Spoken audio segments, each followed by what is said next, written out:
जी हाँ दोस्तों, global music junction वाला एग्रीमेंट गया तेल लेने। आप लोग सुनिए खेसारी लाल यादव इसके बारे में क्या बोले हैं। आप लोग एकदम निश्चिंत रहिए, फाड़ दीजिए।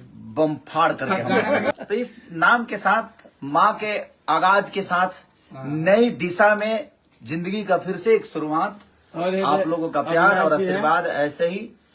हाँ दोस्तों, अभी आप लोगों ने सुना खेसारी लाल यादव खुद बोलते हुए नजर आ रहे हैं कि भाई एक नए शुरुआत करते हुए देवी गीत के साथ एक नई दिशा की ओर जा रहे हैं खेसारी लाल यादव। तो आप लोगों को बता दूं, हरियाणा इंडस्ट्री में कदम रख चुके हैं खेसारी लाल यादव। आप लोग बगल में देख पा रहे होंगे इंद्रजीत यादव जी, जो हरियाणा इंडस्ट्री के बहुत ज्यादा चैनल का मालिक है भाई। लगभग 4 से 5 चैनल के मालिक हैं पूरा हरियाणा इंडस्ट्री में।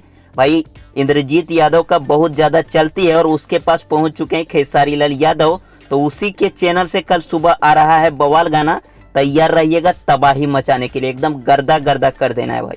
दोस्तों कल सुबह 6 बजे आएगा जेम ट्यून भोजपुरी से खेसारी लाल यादव का पहला देवी गीत। तो आप लोग एकदम तबाही मचा देना है। तो मिलते हैं फिर नेक्स्ट वीडियो में बहुत ही जल्द। वीडियो अच्छा लगा तो लाइक कर दीजिए, चैनल पे नए हैं भाई सब्सक्राइब कर दीजिए।